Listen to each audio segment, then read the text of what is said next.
I have the pleasure of introducing our featured poets. And our first poet is Tharani Balachandran. Tharani is a first-generation Canadian lawyer and poet who lives on the traditional territories of the Lekwungen peoples in Victoria, BC, with her husband, daughter, and cat. Her work has appeared in multiple publications, including On the Seawall, Island Writer Magazine, Inc., and Marrow. Tharani is going to be reading from Brown Sugar Skin, which is her second poetry chapbook. In this collection, Tharani delves into childhood, family, immigration, mental health, dating, identity, fertility, and motherhood. That's quite a mix. She hopes that readers of this collection can find at least one poem that resonates, as moving from childhood to adulthood, becoming comfortable in your own skin, and loving yourself are all universal experiences. Please welcome Tharani Balachandran.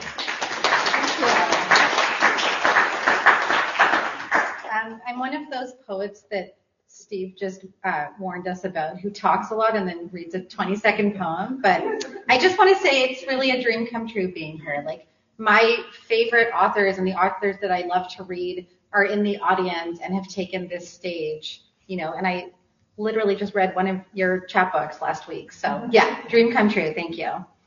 And I was just saying, I feel like I've outgrown some of the poems in this book, but that's exciting to me. You know, it means I'm changing and growing and new work is coming. Having said that, I am going to share some of the poems from the book. The first is called In This House We Don't Say I Love You, even though there are 6 words for love in Tamil. Instead, we say chapdia. We say, have you eaten? We say, I'll make you a plate. We say, how's the food? We say, you look thin. We say, you've gained weight. We say, how are your studies? We say, how is Amma? We say, do you have a boyfriend yet? We say, cherry. We say, okay. We slice a plate of fruit. We double bag leftovers for you. We slip $50 in your back pocket. We drive you to the airport. We pack you a snack for the plane. Even though we know it might be years before we see you again, even though we know we will never see you again, we don't say goodbye. We say, Poitavango. We say, come back soon. We say, Poitavaren. We say, I'll come back soon. This next poem is called Summer with My Cousins, Scarborough, 1992. My sisters and I are lounging through a hot summer with our cousins in the suburbs. We ignore the sunshine outside and hole up in the basement, eating popsicles and playing cards and waiting to be fed.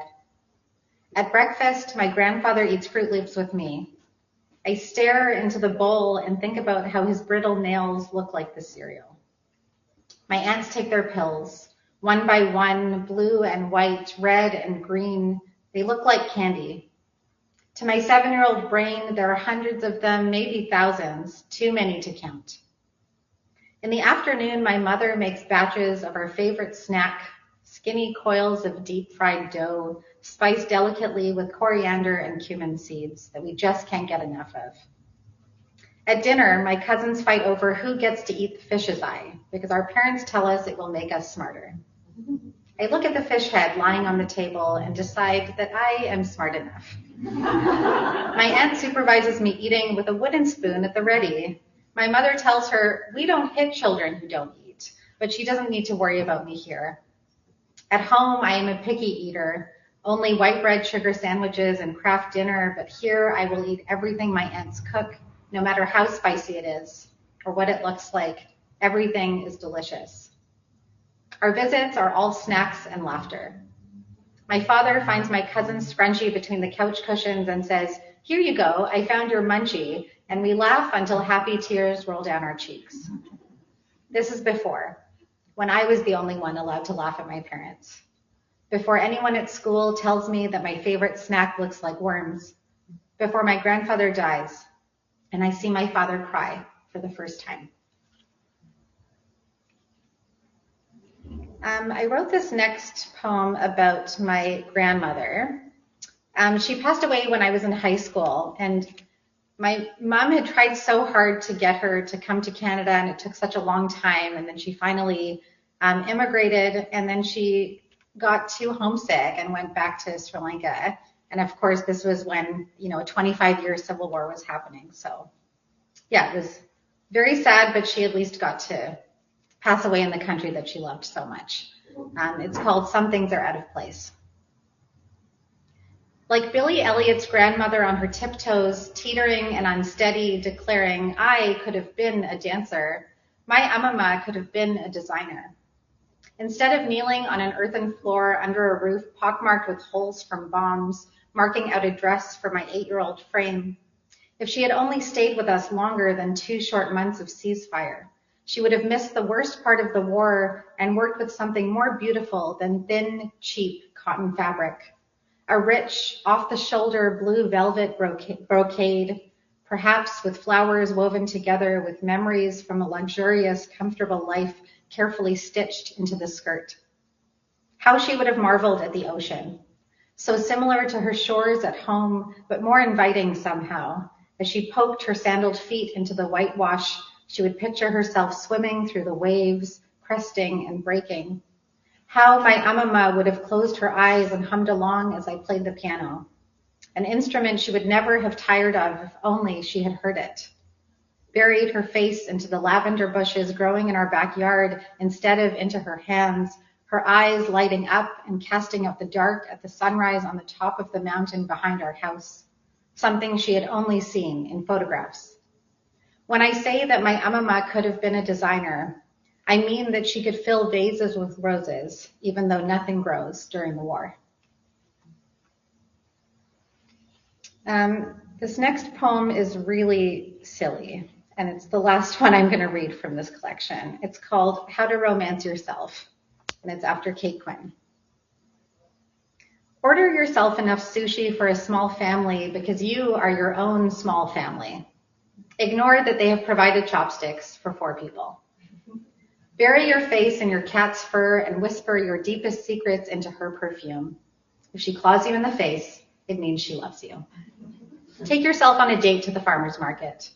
Buy asparagus and free-range eggs with deep sunflower yellow yolks so that you can eat brunch on the floor of your kitchen and have your own Italian eat, pray, love moment. Buy yourself your favorite flowers and tell yourself, oh, you shouldn't have. DM Pete Davidson. That's a very dated reference. Take yourself out for high tea, upgrade to the extra fancy cucumber sandwiches, indulge in scones with jam and full-fat clotted cream. Stick your pinky finger out when you sip your tea. Insist on calling the man who serves you garçon. Open your blinds and put on the uncensored version of any Cardi B song. Make sure everyone is watching. Dance like no one is watching. Take a bubble bath with every essential oil and bath bomb that you can find. Invite the cat to join you.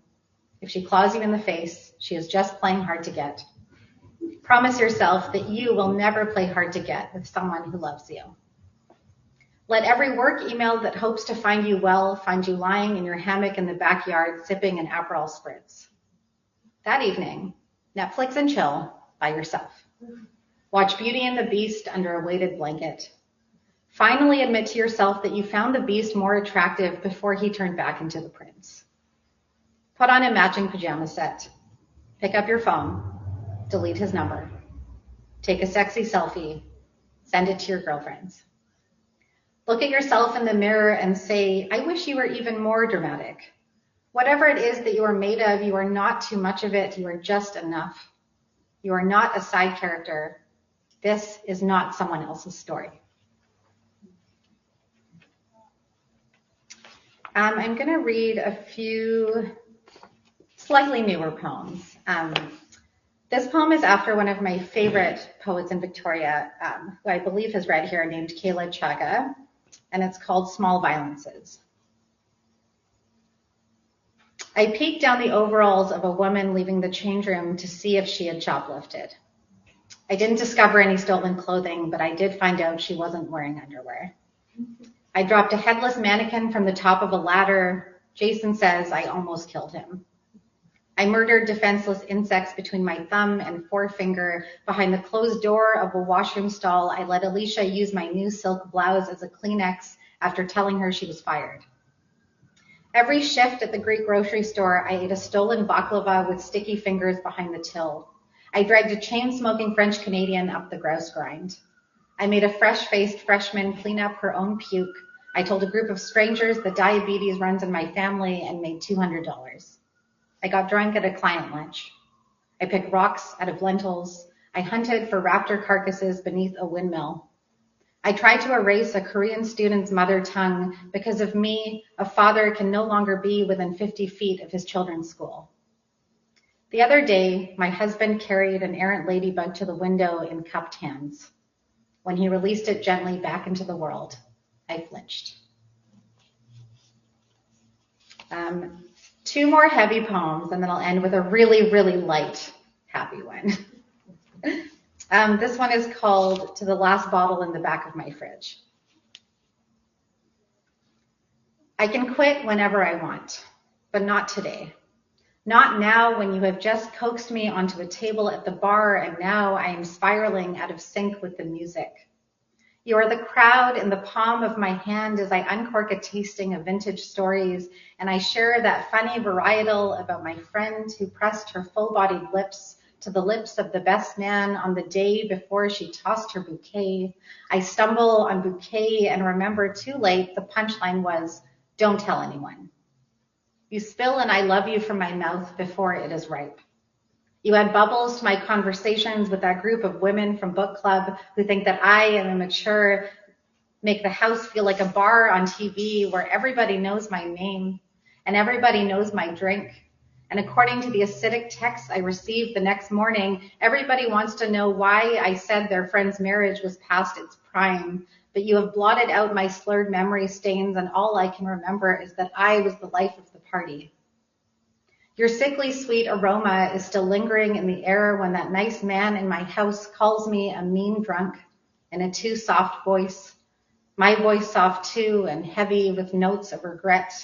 And you are something to blame my heavy mood on, and my heavy moods finally make me think about quitting you. But the thought of quitting makes me depressed.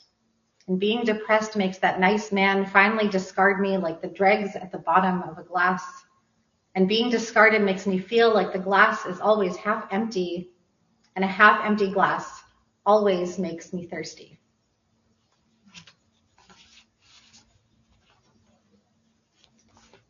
This next poem is called 1 in 5. The well-meaning but misguided nurse on the non-emergency line told me at least I already have a baby. I wonder if she misinterpreted the tremble in my voice because I was doing that apologetic laughing thing that I do when I'm uncomfortable.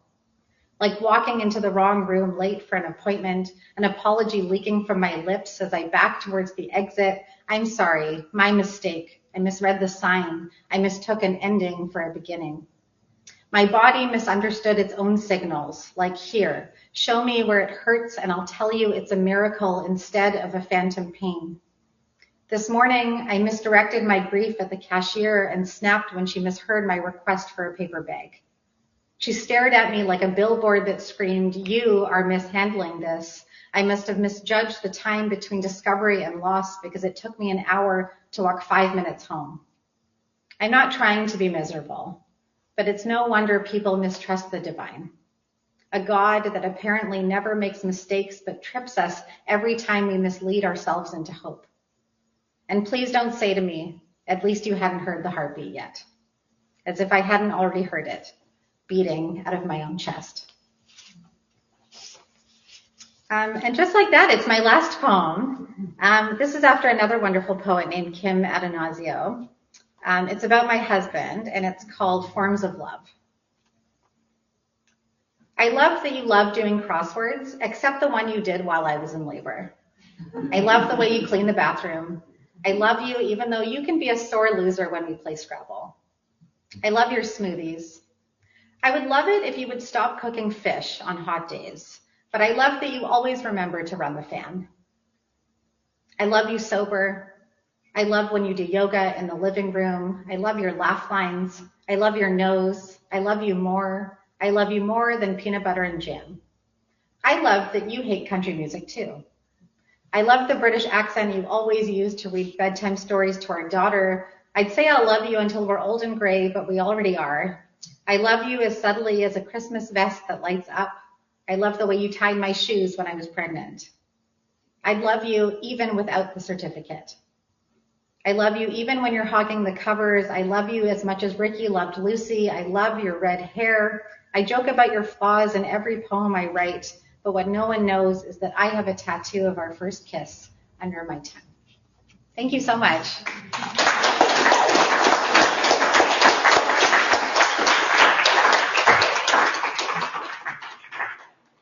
Thanks very much, Tharani. It's a very good reading. Our next reader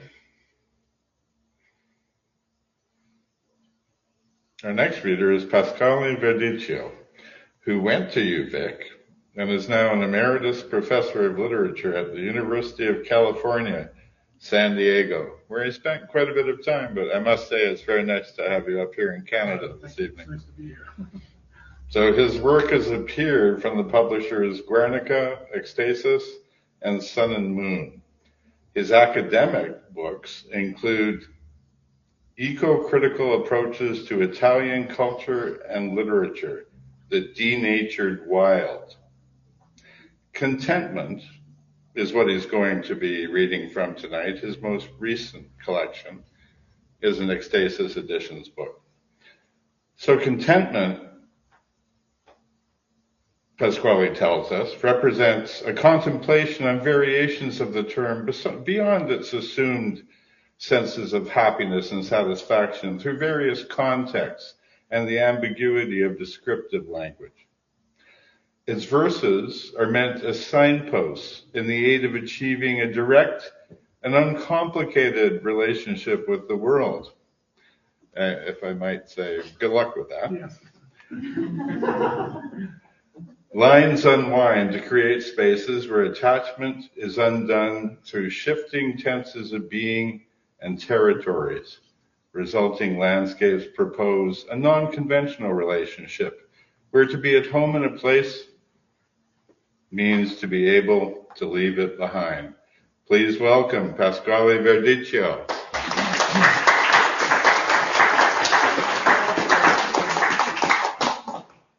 Hello, thank you very much. Appreciate being here, able to read in Victoria. I think the last time I was reading here is in 1978 as part of From an Island from UVic, 78 or 79. I don't quite remember when. I saw John Barton on the poster here. I did John Barton's photograph for his first book way back then. Anyway, these poems are contentment is an aspiration rather than an achievement. And these poems take place in a triangulated environment between Italy, my place of birth, Canada, my place of arrival, and then the U.S., San Diego, and so Canada also is a place of departure. Hopefully return at some point. So those are the areas covered, and the landscapes and the environments change accordingly. Rising tides. Any way you look at it, it is a rising tide, higher than before, just keeps on moving. Seems as if it may stall, only an illusion. It takes time to come to terms with the shifts, takes care to remember what it was meant to do. Eventually, all vanishes into memory. Anything fades, everything almost. Dark with wind, breathless watch. Sometimes during the night, it begins to call without a sound, without warning, with water rising to our expectations.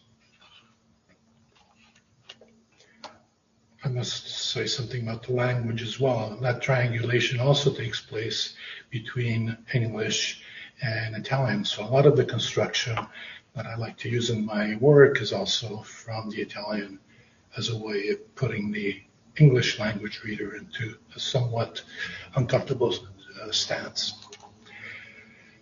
This is the second part of that.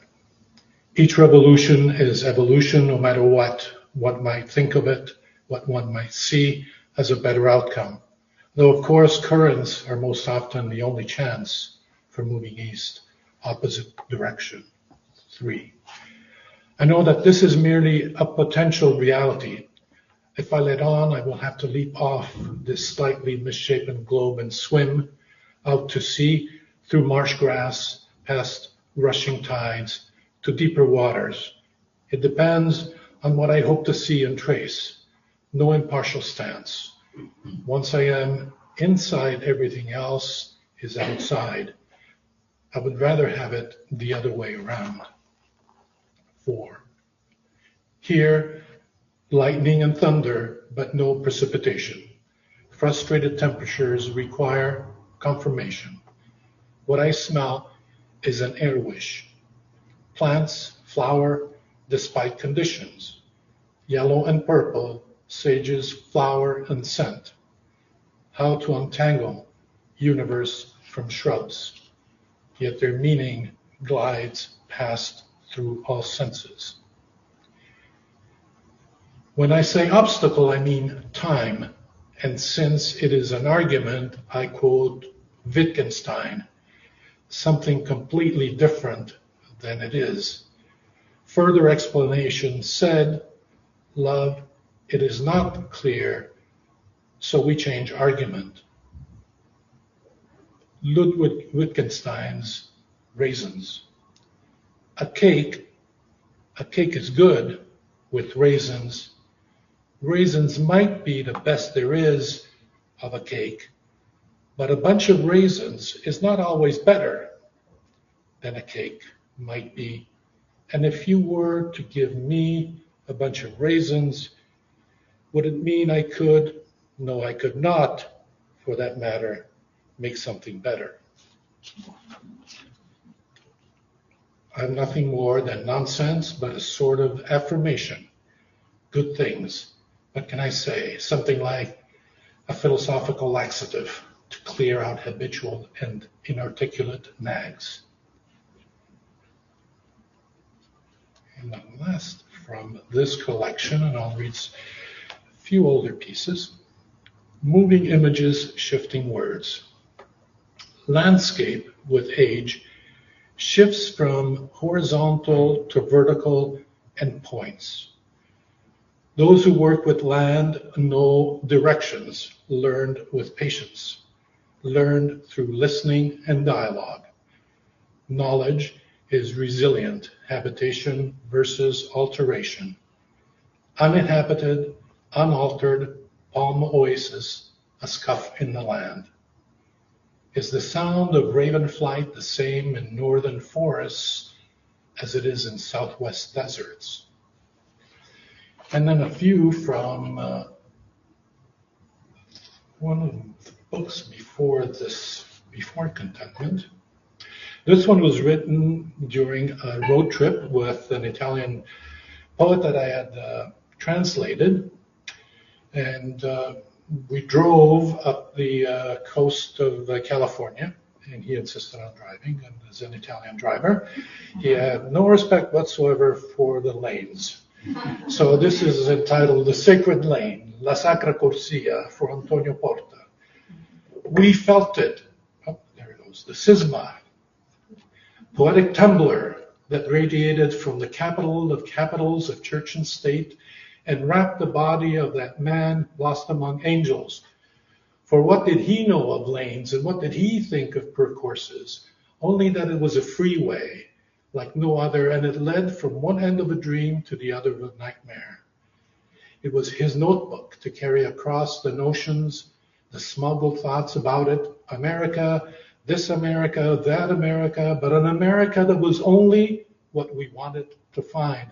And so from fast food to slow drivers, it opened the door to nothing more than a view, our own window, and we drank and ate with them, those who had not come, but were just there, unlike us, who had flown, driven hundreds and thousands of miles across continents and countries, rivers and oceans, states and cities, and county lines, because that part of it, the county line, crossing it, not knowing on the other side, the welcome, the distance between, and so we continue to the cities, all names but initials, SD, LB, LA, SB, PA, SC, SF, hell, hey, as they say, and Frisco, which they don't say. On a cold day is not California, but it still holds the foreigner and the gold of that orange bridge. The size beyond the bridge of the county and Marin becomes something altogether different. The place of the dream, and it must be noted, recorded, and seen. A photograph does not quite capture it.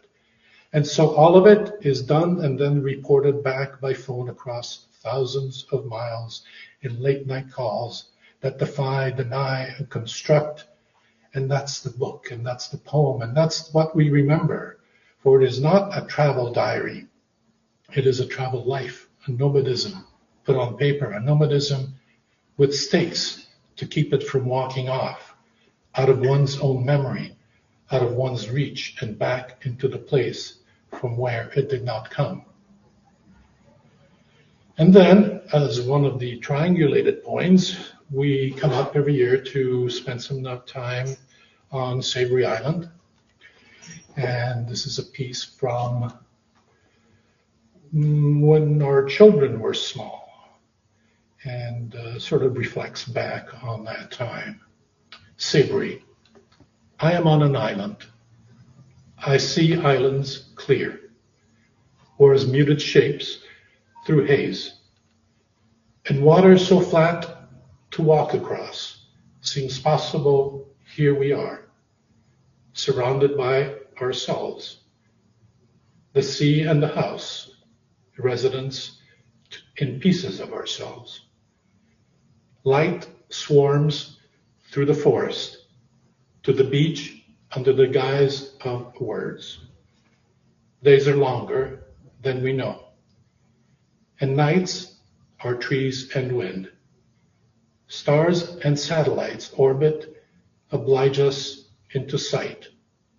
My children ask about the silence. Their eyes search for it. Their mouths hang open.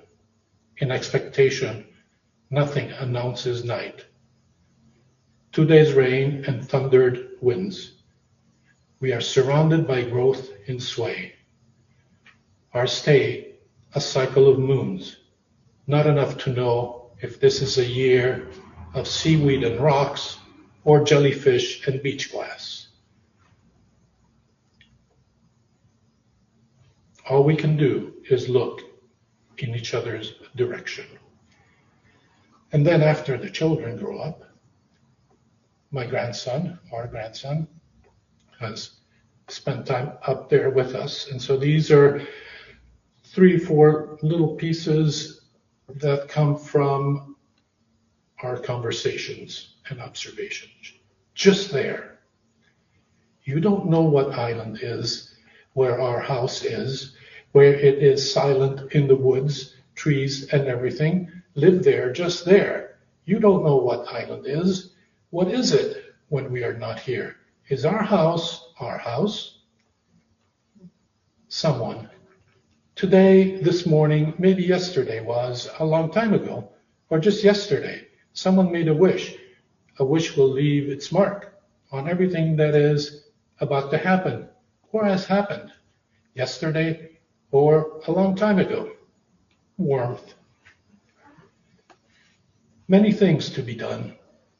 We sure are hard workers, and it's fun to work together, and then nothing more to do but lie in the sand and feel warm, sun warm, company warm, smiles warm, playtime warm. Repose. Evenings, books take our time. Overlap stories and pictures.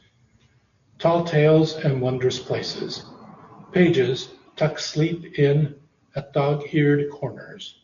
Starlight, star bright, small pieces of resistance. Repose on the horizon, looking forward to daylight. And I'll close with a poem for my mother entitled Multicolored Threads. My mother draws the shades of her mourning, delays passing days she feels in bones no longer able to sustain her. She senses my father's presence at her back, where he slept beside her. She longs for his quiet, moving form returning home late from work. As time progresses, years show through her thinning skin. I wear a toque she wore for me, and as she moves closer to her own transition, the threads I wear on my head grow thinner and finer, leave me vulnerable to the vicissitudes of identity traveling without maps. Thank you.